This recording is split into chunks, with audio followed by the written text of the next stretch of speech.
Well, my next guest tweeted this in response to President Biden's attempt to deem abortion a public health crisis. For the HHS secretary to declare a PHE, there must be a finding that a disease, disorder, significant outbreak of infectious diseases, or bioterrorist attack exists.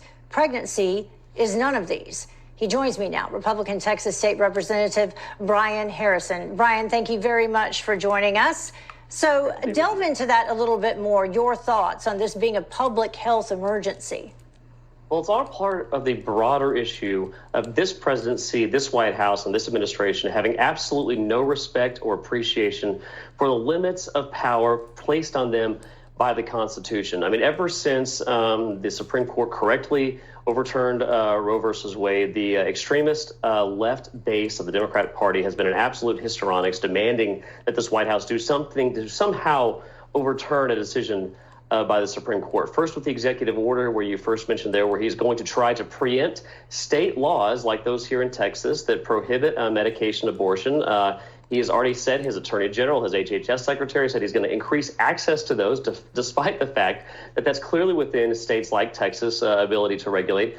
And then now, I mean, I thought it was a joke the first time I heard that they were considering a public health emergency. I mean, I was the chief of staff at HHS when COVID first showed up, and we declared a public health emergency, rightfully so, for that once in a century pandemic. But nobody no member of Congress, no matter how liberal, no matter how Democrat, who authorized the Public Health Service Act, which is what creates public health emergencies, ever contemplated that it would be used for abortion policy. This would be the first time in world history that a head of state has declared a public health emergency due to pregnancies. And it's really unconscionable. And he's out of touch with the average American, because there was this Harvard-Harris poll that said 75% of women desire a policy that Roe deemed illegal. He also, the president, had this response this weekend to people protesting over abortion rights. This is what he said. Yes, keep protesting, because keep making your point.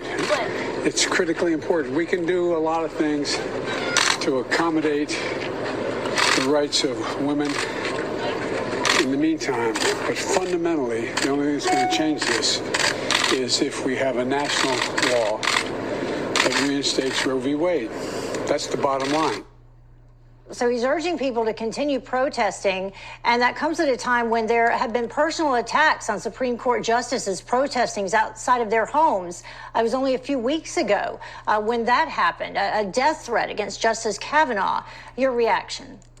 No, the protests have been absolutely fascinating. And in fact, one thing I've been most interested to see is these, as I've watched on television, the images of these protesters in places like San Francisco and Los Angeles. I mean, I wonder if anybody has told these protesters that all Roe versus Wade being undone is returned it to the elected representatives in those states, and that abortion in California and in states like that are going to continue to be legal. But one thing that the president cannot do, you don't get to act like a dictator simply because the Supreme Court returns a decision and an opinion that you don't like. It's what he's trying to do with this executive order. He's trying to come in with his attorney general, with his HHS secretary, and preempt state laws. He cannot do it. And I don't know why. I mean, if it's so popular, if his position is so popular, why can't they get a federal bill through?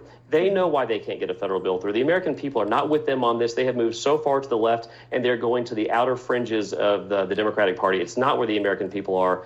And when you started off by saying it, they're out of touch. I mean, they could not be more out of touch on this issue, or quite frankly, many other issues. All right. Texas State Representative Brian Harrison, thank you very much for joining us. Great to be with you. Well, coming up, parents